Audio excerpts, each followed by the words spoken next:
There's no. So, welcome to our tutorial. Today is the April the 29th. We've got 4 people on the call today, which is great.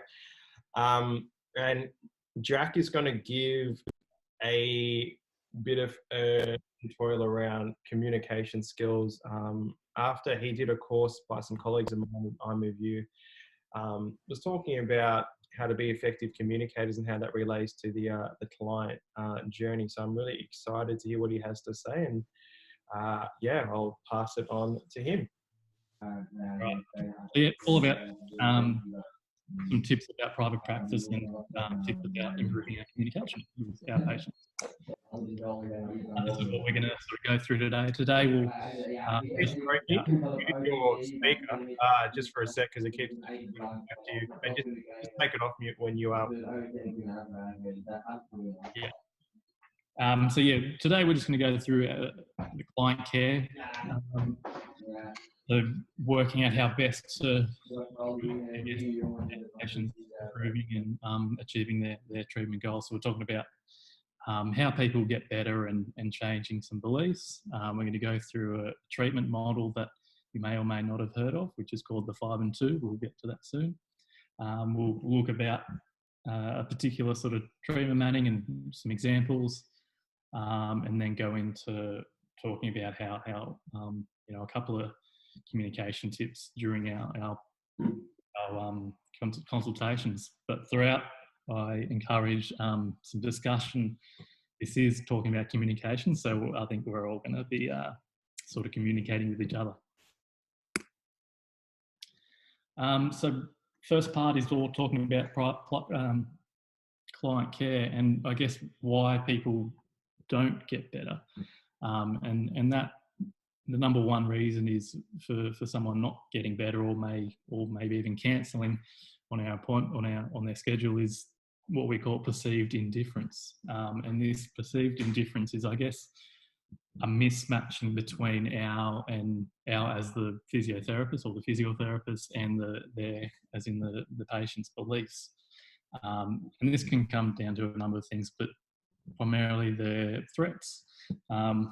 So a patient, if you're talking too technically or too boring for them or too monotoned or too excited on the other end, this could all, I guess, be interpreted as the patient as a threat, and a bit of a mismatch in those communication styles or whatnot. So it's really important, I guess, to work out who you are and then to work out who the patient is and how you can sort of match each other's beliefs and perceptions on what's going to happen in the consult. Just to go, I've got a little video here. I've got a little video here from Lorimer Mosley, who's an incredible guy. He does a lot of research and stuff around pain and pain science, and we're just going to watch a little bit of it, and just going to hear your thoughts surrounding it. Hello, James. Nice to see you. Hopefully this works. Should work. That's working. Cool. I think this is quite interesting. Can you raise your hand if you believe that you are a better than average therapist? It's only the men who put their hand up. That was interesting. Very interesting. So let's apply this to some of what we do. For example, 2 clinicians do exactly the same treatment. Now, this is extremely unlikely, actually, but let's just pretend for a moment that could happen. And one clinician gets a better analgesic effect than the other clinician. I hope you'll agree that that's a reasonable possibility. So let's say these are the 2 clinicians. On one side, we have someone who's getting quite a large treatment effect here. And then on the other side, we have someone who's having a small treatment effect. And as far as I can see from the literature, in most of what we do, not just in physiotherapy, but really across the interactive treatment disciplines, most of what we do, the actual thing we do has a small effect. But the change in someone's life is potentially quite large. So the package that we are delivering or engaging in can be really effective, but the thing we're labeling it, the part of that we're pinning everything on, has a small effect. And I think that I believe the data are pretty compelling to justify that position. And it's tempting for us to call all of that green stuff there that's not natural history the placebo effect. Now, I think placebo is a daft idea, actually, because what it's saying is that there is an effect of an inert thing, and inert things don't have effects. So this is a nonsense phrase, if you like. And I think placebo effects don't actually exist. I don't think there is actually a placebo effect. And I'll explain to you what I mean by that. We now have empirical data that suggests that the better looking you are, the better your analgesic effect. So we have one clinician here with dashing good looks, and the other clinician, I showed the photo of the other clinician to my 14-year-old daughter, and she said, "Did they know you took that photo?" I said, "Really? Charlotte, have a good look at that." She's confused, and then I had to go, and she understood straight away. There's empirical data that the perceived intelligence of your clinician, their eloquence, their expertise, affects pain relief of whatever they do. So hopefully you can see the thing we thought was the placebo effect is getting smaller. And the only reason it's getting smaller is that we're understanding more of the interactions that are happening and the cues that have some sort of meaning to the brain of the person who is suffering, if you like. What about the clinician on the left who sort of drops their Mercedes-Benz keys on the table in front of you? Can I help you? And then you notice there's also a set of BMW keys on the same key ring, and you're thinking, wow, they must be good. Or the person on the other side who has their push scooter in the back of the office doesn't really instill you with confidence. Now, I don't know of empirical data that compares the analgesic effect of owning a Mercedes or a push scooter, but the principle, I hope you agree, is there.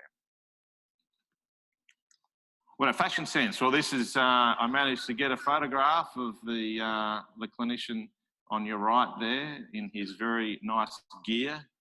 And apart from my very nice shirt, someone's already complimented me on my shirt today. I really don't think I make it as far as Chris does. And this is the study that remains my favourite study. It was published in an obscure magazine called Nature, and it was a double-blind, placebo-controlled trial of fentanyl, which is a powerful analgesic. So getting a powerful analgesic after a wisdom tooth removal. But they played a trick on the dentists. So what they actually did, and I quite love the idea of a double-blind dental trial. Like, imagine a blind dentist. That would be pretty disturbing as a patient. You know, you're going, warmer, warmer, warmer. It would be really hard. But what they did in this trial is that they randomly allocated the dentists to two different types of information. And one group of dentists was told, we're really sorry, but we have no fentanyl for you. You're going to be injecting the placebo, but don't let the patient know.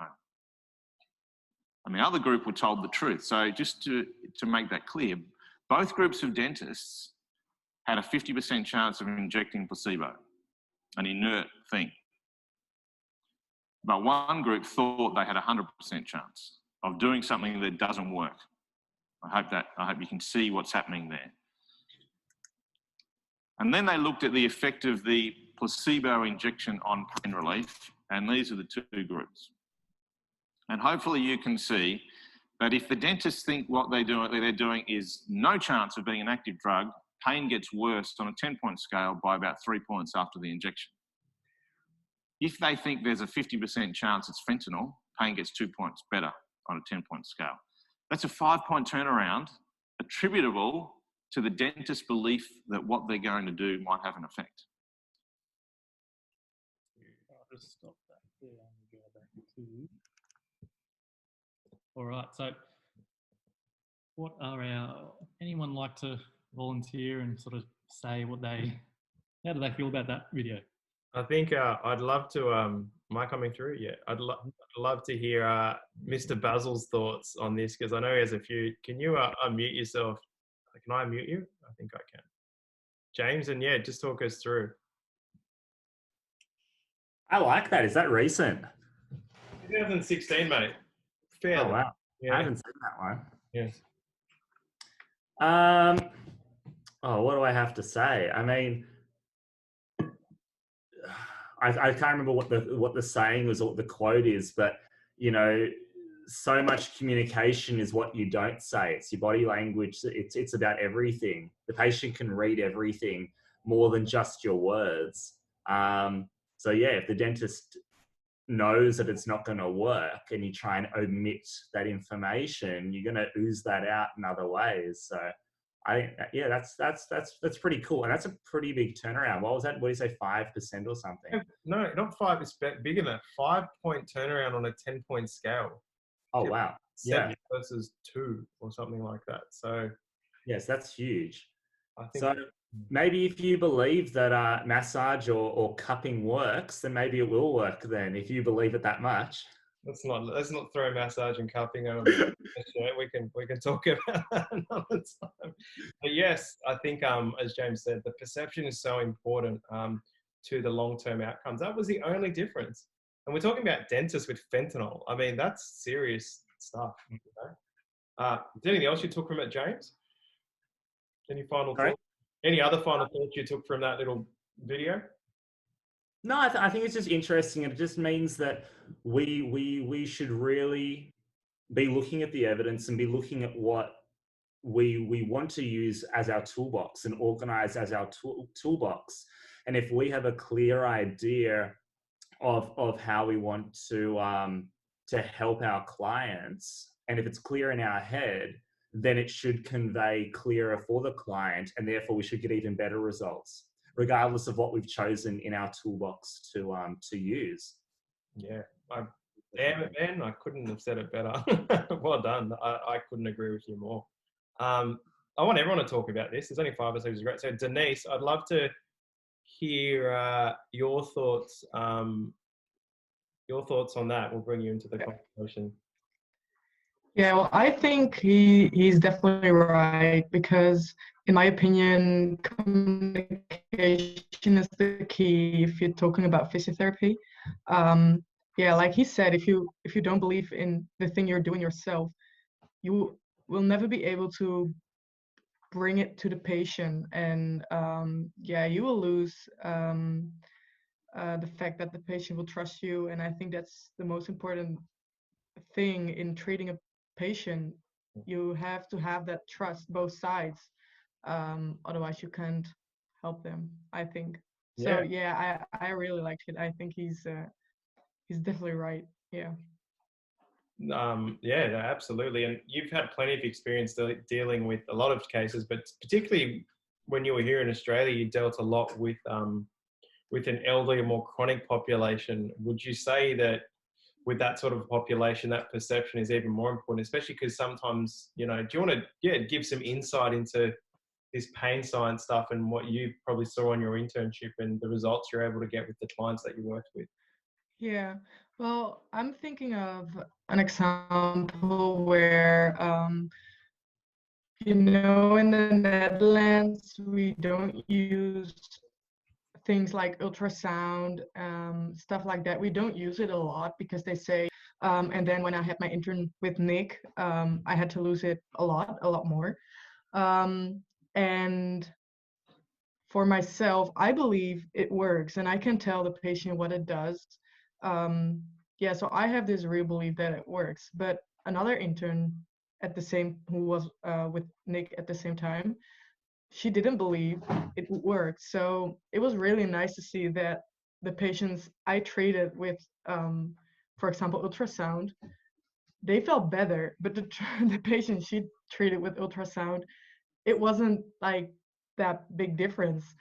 So that was like experience for me where I saw that this thing that the man Lorimer mostly told, it's really true. If you don't believe it will work, it also won't work. But if you believe it will work, and you can tell the patient what it does and why it works and things like that, yeah, it will work. It's not like if something really doesn't work, of course it won't work, how hard you will try to tell it.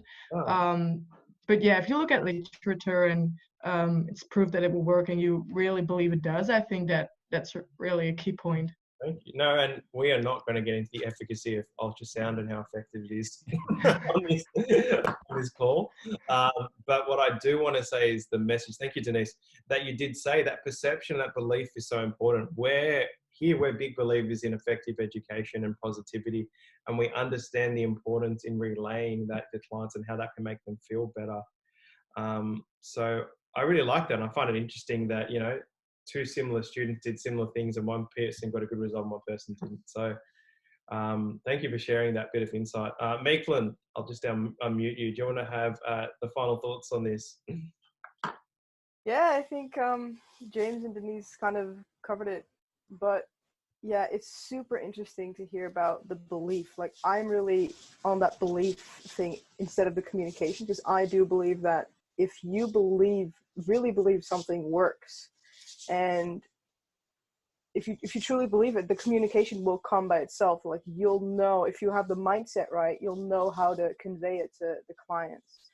So I think that's really interesting, and I'm a total believer of that. So yeah, we just have to believe in what you treat. So if you're going to treat clients with stuff that you don't even believe in, why do you even use it?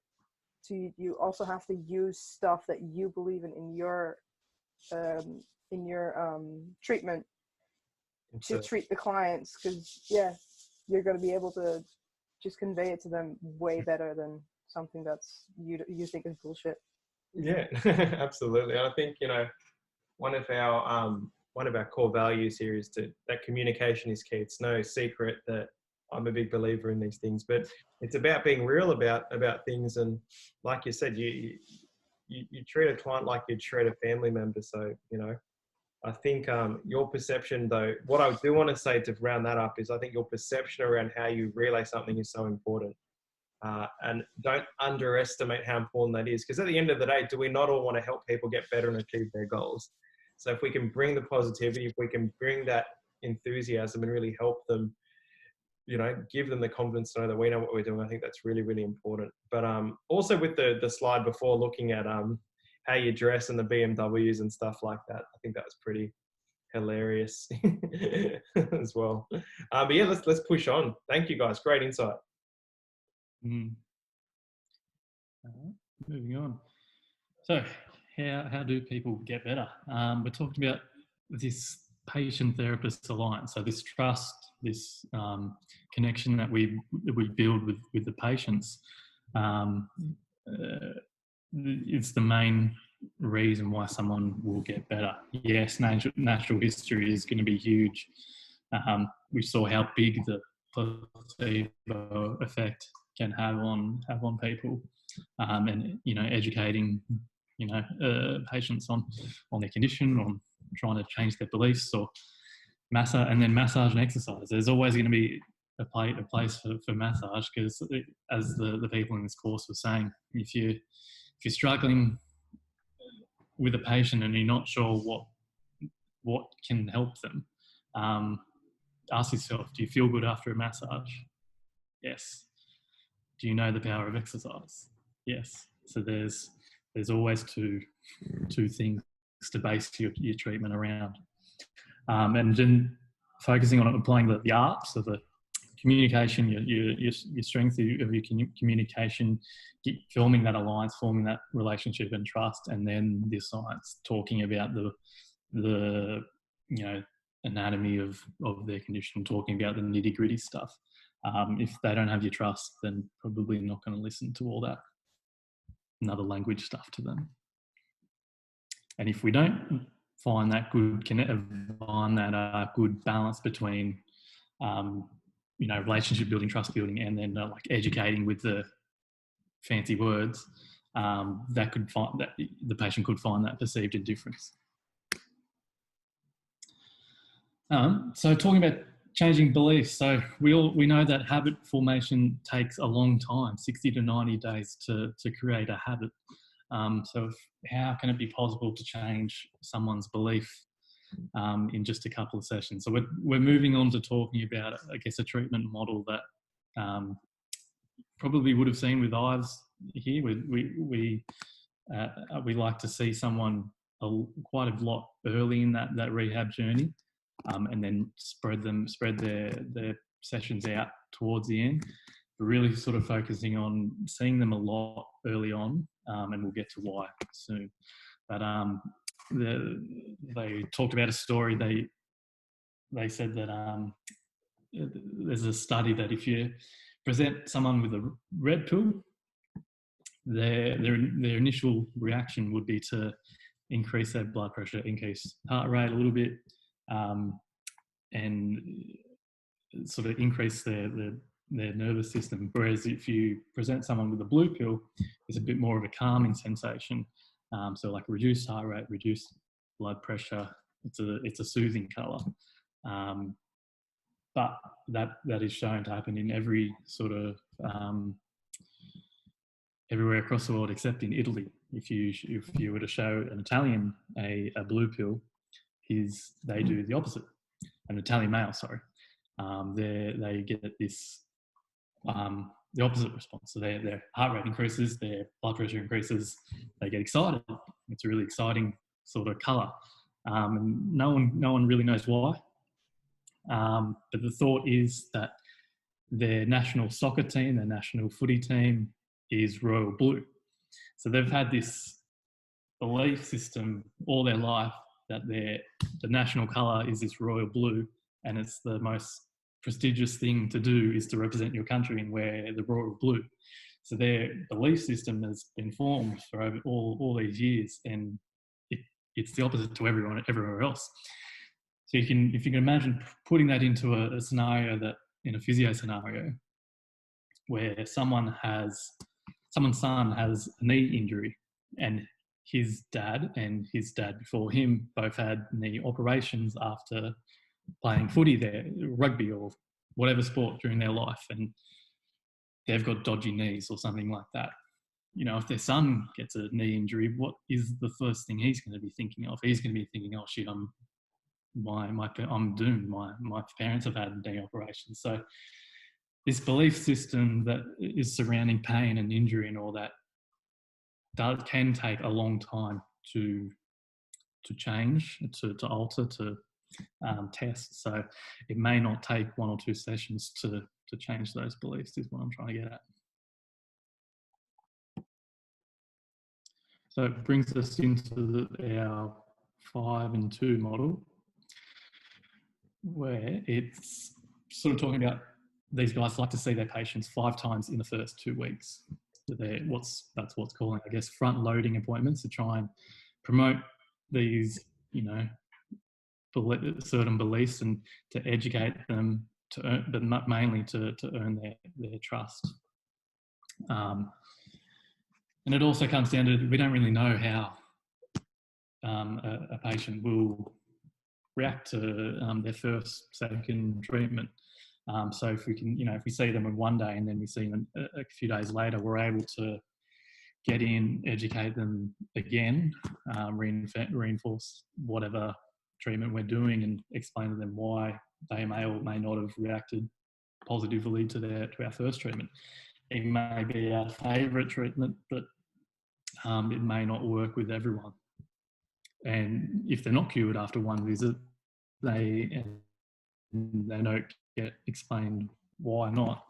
They may get worse and they may cancel because of that perceived indifference. So how does this look like in an example? Chosen a 24-year-old uni student, does a grade 2 hamstring strain while playing OzTag on... Actually, before we do this, can we get everyone's thoughts on initial thoughts? Go back a slide. Let's have a chat about it. It'd be actually good. Let's change the order a bit. Megan, you want to go first? What are your thoughts about... Let me give my thoughts actually first, just very quickly. When I saw 5 and 2 to start, I thought, wow, that's a lot of over-servicing, I thought, to the client. That's a lot of treatment. But when I got into it, I actually think it's a model that could work really well. And Jack and I are looking at ways that we can implement 5 and 2 potentially into clinic. But I'll start with Meekland first. What are your thoughts around front-loading appointments from what you've seen here, and also the landscape in Holland? And just, I'd love to hear what you think. Yeah, of course I experienced it with you, the 5 and 2. Like you treated clients early on a lot more than later on, and I can tell it had a good effect because you kept saying like it's for keeping it front of mind, right? You keep clients, like it says here, you can better educate them, you can earn trust more in the first 2 weeks than if you wait a couple of weeks between each session. So in my experience with you, it has really made a difference, and I definitely plan on treating like that, like planning more sessions in the first few weeks, and then later just in the first few weeks.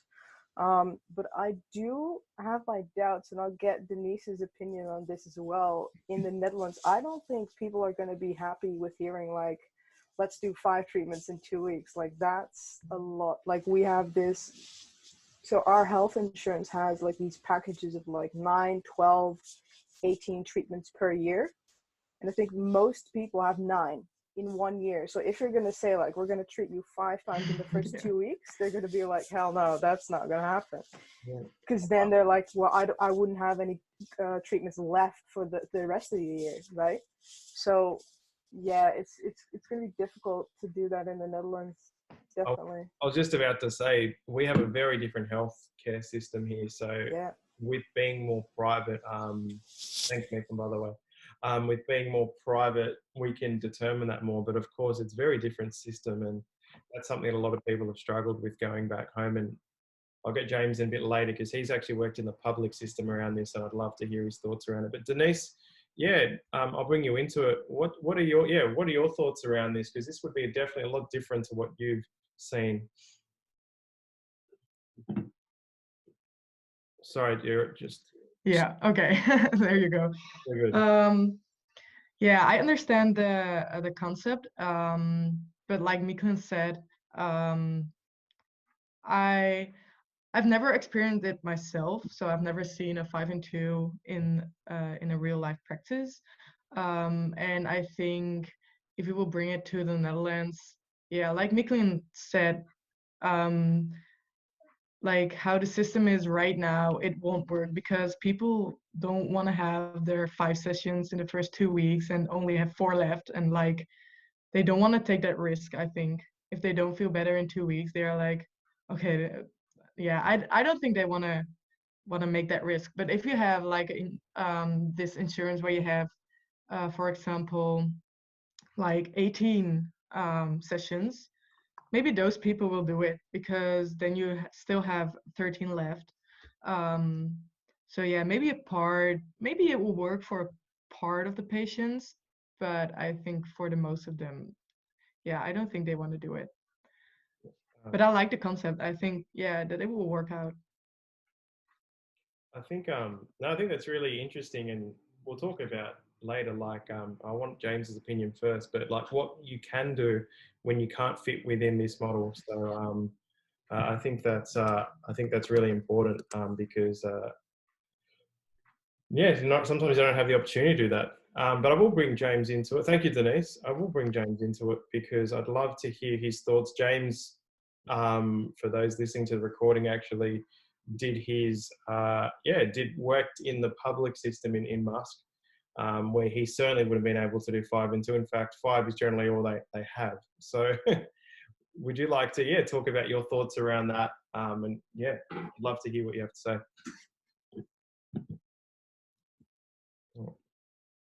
All right. You're right. In the public system, we have lots and lots of patients on a long waiting list. You can't see them. We only ever see people, once every week minimum, maybe once every 2 weeks, because we just have such a backlog of clients. The one thing to consider also, the difference between the public system and private practice is that, I believe there's a difference between, healthcare and the service that we provide for private practice, because the private practice, they're paying you for a service and you have to provide hands-on treatment. Whereas in the hospital, we do very, very little hands-on treatment, and it's more considered healthcare rather than a physio service. And so most of the stuff that we give is exercises with the plan of them doing it for the week and staying consistent and then coming back.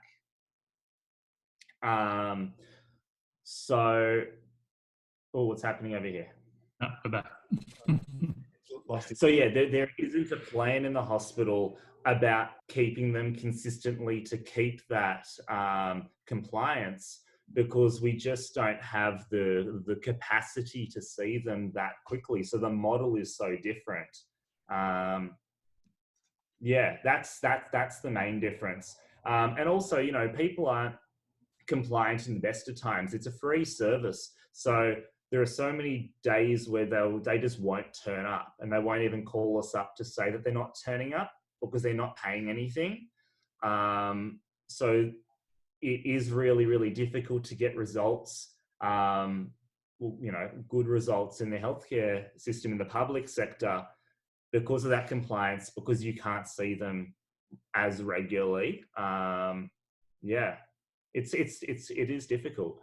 Yeah, and I'm glad. Thank you, James, for sharing that. But you saw just all the different situations there. I think we all agree, if we could, we'd love to see our clients more often at the start, because it will help with a lot of that beliefs. It'll help with education, and will help to set them up for success. But the systems that we work in will limit our ability to do that. So what I want you guys to think about, and hopefully we'll come up with some ideas towards the end of the presentation, is Jack will run through some examples, but thinking about how we can stay connected and do some of these things, even if, say, you live in the Netherlands and you don't have the opportunity to do it like that, or as James said, which is actually quite difficult, and I don't have the answers, but, you know, working in the public system, which is a completely different mindset. But it's good just to think about these things. I think it's really important. So Jack, do you want to run through that example? Yeah. I guess looking at a 24-year-old student with a hamstring strain on a Monday night, he comes in the next morning. That first session might be, you know, obviously initial assessment, a little bit of manual therapy, and a lot of education and advice. And for an example, for an end of session speech, we're going to get on top of this hamstring. I'm expecting that you're going to feel a little bit sore the next day, which is expected. So we're setting them up with that pre-framing. I'm going to see you Thursday and Saturday this week to ensure that you're on the path to success and we get you better. So getting on top of the patient expectations early is super important. So setting them up with a little bit of pre-framing, you might feel a little bit sore, super important. And then I'm going to see you Thursday and Saturday this week just to ensure that they're seeing that you're confident in, you know how to handle this hamstring, or and it's that you know, assertive, like, sort of, I guess that's in the 5 and 2 model. We're trying to see them, I guess, you know, that 3 times in that first week and a bit ish, because if they can't make that, you know, if they can't do 2 in that first, you know, week or so, 2 more sessions in that first week, we get the next best option. So we're aiming high, trying to ideally get 5 and 2, but it's also, you know, it's not a one all fits all model. We're just aiming high, and if we don't get that 5 and 2, we get the next best. So spoke about grabbing the console by the balls, really saying I'm going to see you on Thursday afternoon at 5 p.m. Have the time ready, have the day ready. It's not, I'm going to catch up with you later in the week, because we all know that catch-ups don't happen. So we're getting to consult number 3, doing a little bit more manual therapy, adding in some lengthening exercises, and starting to increase their load. And we're always checking in their understanding of what the plan is, what they are expecting, how their rehab's going to look like in the next few weeks, and what they're expecting of what we're going to do. So then, an example for an end of session speech. Great work where we're really getting on top of this hamstring. So let's see you less this week. So we're going to spread out your appointments now. let's try and see maybe Tuesday and Saturday, and then we'll ramp up the strengthening phase from there. So we get to consult number 5, Saturday. This is almost 2 weeks post-injury, minimal manual therapy now. Lots of encouragement, educating for the next sort of phase of treatment. We're always not wanting to get them back to their pre-injury state, because that would be silly, because they're just going to get injured again if they keep playing their all-state. We want to get them better than their pre-injury state. So we want to get them stronger or robust so this doesn't happen again. And this is a great chance to sort of almost like another little assessment of checking, redefining where our goals sit, and like what we call this like a progress assessment, where we could be retesting strength or whatnot from there. The next sort of 5 weeks, we're doing a gradual increase of exercise load, 1 increase at a time, just so we know exactly how they're responding to each exercise. And this might be, once a week for the next 5 weeks. And before you know, we're up to consult 10, and that's I guess a good little spot where we can branch out and get more goals and help them with things that not necessarily have that may have caused their injury before, but something that we can really improve them on in globally, like running or squat mechanics, and strength and conditioning.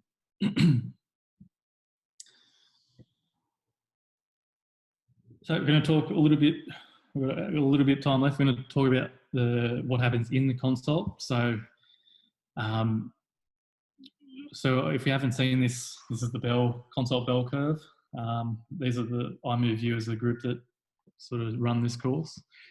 During the consult, we have sort of three main areas. We've got the subjective, we've got the objective assessment, and then the management.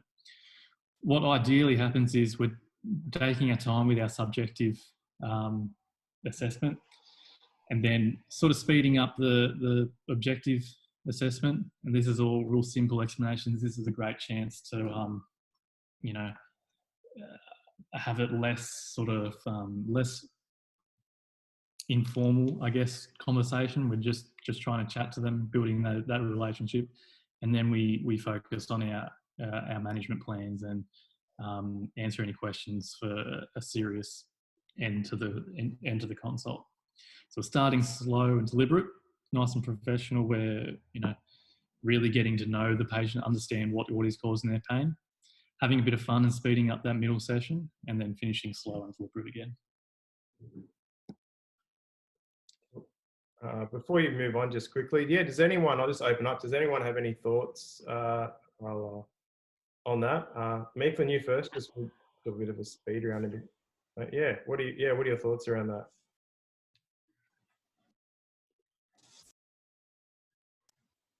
Is it working? Yeah, it's working. Okay.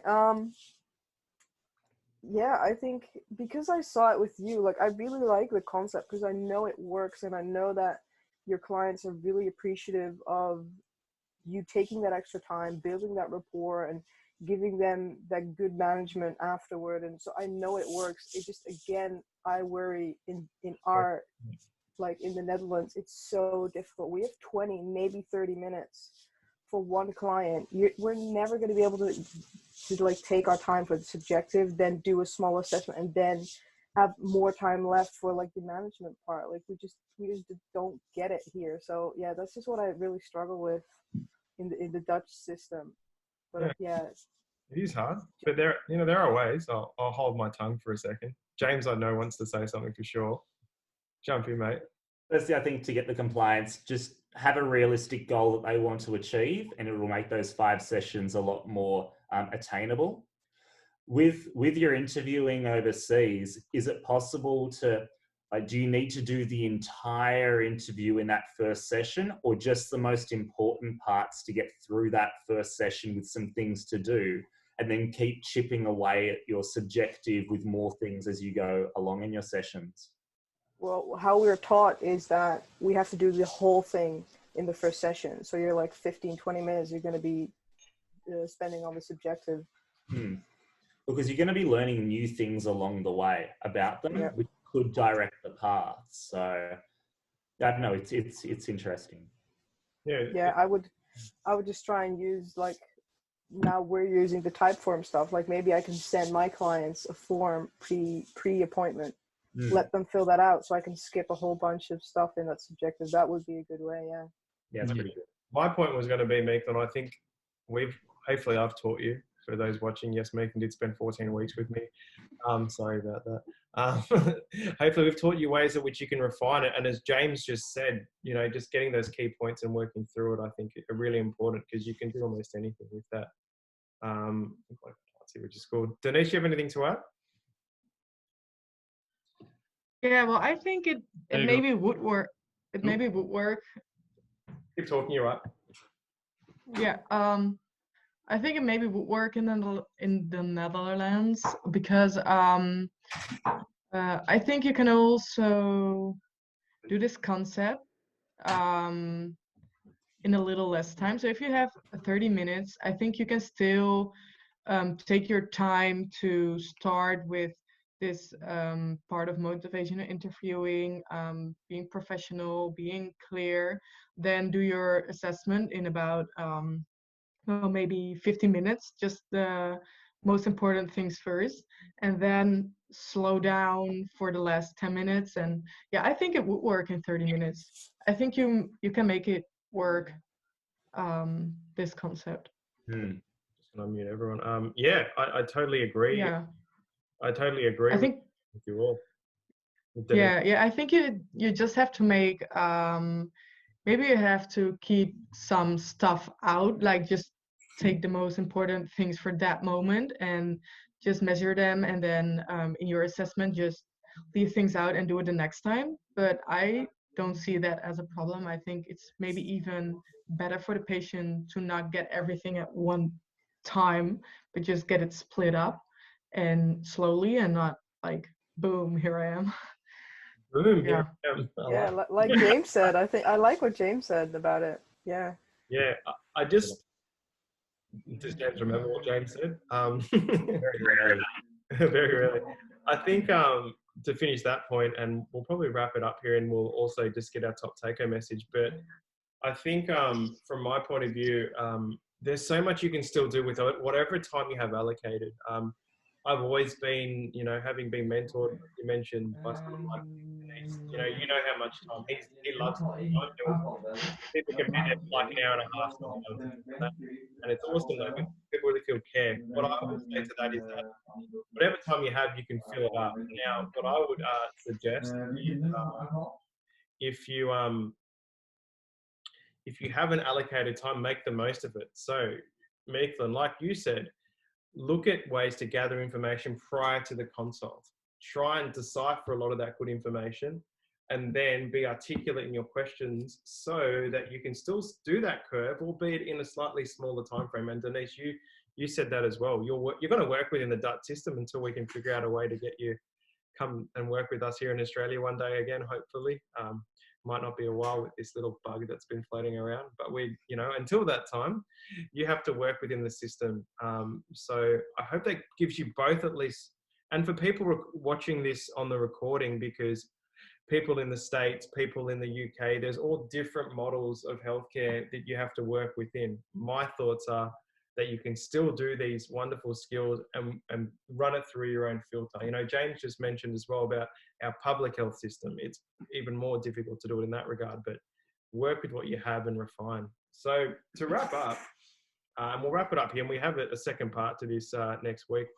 I just want to go through your top takeaway from today's talk.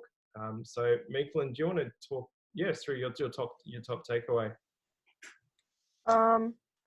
I think it's just a belief thing. Like, you have to believe that what you're selling, even though we're not selling anything, but you have to believe what you're doing for the client, and that way you're gonna make sure that the client's gonna believe what you're doing, and it's gonna believe that their complaint is gonna get better, or their injury is gonna get better.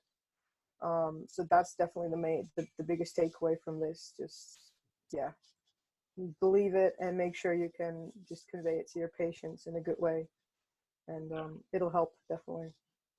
Well, I think there's no doubt it'll help for sure. I loved Denise's story about the ultrasound and it working on one person and then not working on the other. We could go down a rabbit hole with that. I'll share one quick story because I think it's worth sharing, that one of my colleagues from UTS taught about when he was a new grad physio, and like, you don't want to talk about ultrasound and its efficacy, but he was, there was someone that insisted on getting ultrasound, and he's like, oh, sure, whatever. And, he did the ultrasound treatment on him, and he had this acute ankle injury, and he's like, wow, I'm able to hop better and run better after his treatment. Thanks so much. And he's like, oh, wow, it must really work. And anyway, has the session, treatment's over. At the end of the treatment, he's like, oh my goodness, the ultrasound machine wasn't even plugged in.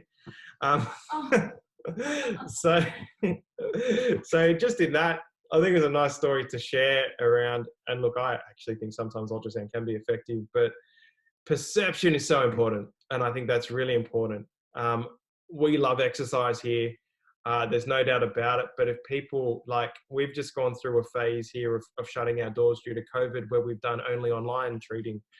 And I tried to convince a lot of my clients to come in to do the online stuff, and they're a bit hesitant. The minute I said that I'm opening face-to-face, they've all sort of, a lot of them have actually come back, and a lot of them were actually doing mainly exercise with. So perception and belief is so important. So, I just thought I'd share that. Thank you, Meeks. Jamesy, what was your take-home message? I loved it. I had a good learning experience this morning with a particular client. So I'd just like to share a quick story. Yep. As you guys might not know, I'm actually working with kids at the moment, some kids with cerebral palsy and different gross developmental delays. And we're doing telehealth, and I had my senior physio in, and also the director of physio, because it was an initial assessment or a follow-up to the initial, and I was leading the session and they were kind of guiding me through it. And so I planned out the full session. I knew exactly what I was doing. I was practicing on all the dolls that I've got here about how the parent's going to hold their child. And we started with tall sitting. My plan was tall sitting, and we'll practice some tall kneeling with them over the couch to get the glute muscles, and then some standing with them in the leg wraps. And we're going to go along through. And so I started off with the tall sitting. I was super confident going through it. And then when I went to go transition to kneeling, one of the senior physios said, oh, let's do sit to stands instead from the sitting position. And it just threw me off completely that, okay, crap, I haven't prepared for this. Where are they going to place their hands? They said, put the chair in front. And I don't know how they're going to do it with the chair in front. I could do it if they're holding their feet. And I was like a deer in headlights. And I was like frozen. I didn't know what I was doing. And then they could see that. And then the rest of the session, it was a 1 hour session. We were about 15 minutes in. Rest of the session, the parent was not taking a bar of anything I was saying, like was not buying any of the stuff I was, giving them, because I wasn't undermined, but they just thought, well, these guys are the senior physios. We're going to listen to them. They're not going to believe anything now. Everything I say is not going to be correct. And it just made my life so much more difficult than when the first exercise I gave them, they were all in and it was all going so great. So yeah, it just reinforces that you have to be confident. You have to be able to know what you're talking about for them to even begin to believe that whatever the treatment is going to work.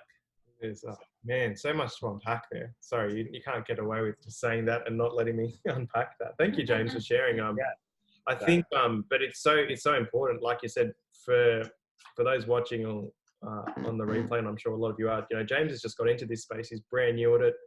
It's a very succinct and unique thing. So he's learning on the ropes like everything.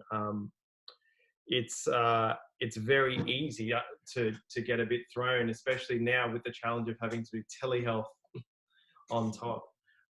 If I can just quickly say, I understand the same thing. As you guys know, I've had student interns for a very long time. And what I learned as well is you know, the three of you have all sort of spent time with me at different times, including you, Denise. And as you know, my style is to try and let you become the authority figure, because if I come over the top all the time, well, then my clients won't give you as much respect as you do with me. And I'm finding that now with Jack as well, where, you know, we're transitioning to getting him seeing my clients as well. And I have to let him be the authority figure. So you brought in that other point about undermining, because it is quite important. I'm sure your colleagues didn't mean to do that, but it's going to happen then when they try and help. But I'm glad you've learned from it. And you don't take it personally, because I know you're such an avid learner. But you know, going forward, it's not fake it till you make it, but you have to do the best you can do in those situations. And like you've done, James, when you're done, reflect upon what's happened, what's gone well, what can we do next time? And I'm sure you've come up with strategies about that. But there's going to be more of those times, I'm sure, mate. You're working with kids and you're working in telehealth. You've really challenged yourself. But we're very proud of you, mate. Thanks for that, sharing that story. Thanks for that feedback, mate. Well done. Denise, do you want to have the final say with this stuff? What was your top take-home message? My take-home message is that you have to believe in the stuff you're doing with your patient and communicate it to them. So not only with your verbal language, but also with your body language. Just communication, and believe in yourself. Yeah, I think that's the big key point I learned this morning. Yeah, thank you. If I can finish, communication is key, is one of my core values. And this is why. We need to succinctly communicate with our clients to help them achieve good results. When I started my physio journey, I thought I could save the world with my two hands. Don't really believe that anymore. But I do genuinely believe that if we foster a great relationship, we get people on the same page, we can help them through their journey. And, you know, there's nothing better than helping people achieve their treatment goals and getting out of pain and getting back to what they want to do. So we'll wrap it up there. Thank you so much for jumping on the call. Thank you for all your input, everyone. I'm really quickly. Yeah, please. Do you believe you can over communicate? Do you think you can, not you personally, do you think someone can talk too much that it just throws the patient? You're never allowed to say just quickly and throw that in, but I'll definitely think it's worth a conversation since it's just the four of us here. James, I do believe you can, you know, but it's all about that word genuineness. I think, you know, when people are trying like too hard, you know, like, and it doesn't come naturally to them, I think that's one circumstance with that. And you just keep going and keep going and keep going. But when I think about communication, I was thinking about the non-verbal things, which you actually mentioned earlier in this talk as well. That is just as important as the speaking. Yes, I think we can speak too much, definitely, if you're talking about over-communicating. I think sometimes we do, in fact. How much do we like to tell our clients what's going on, yeah, this and that? That isn't what I mean when I say being effective communicators. If you remember that ImoveU slide where they talked about active listening, they talked about, you know, letting the client talk. We've, I think all four of us have had discussions around this before. So I'm really glad you mentioned it. So please differentiate. Communicating isn't just keeping on telling the client what to do. Communicating is fostering a relationship where they feel comfortable, they have a clear understanding of what's going on, and they feel, you know, that you have their best interest at heart.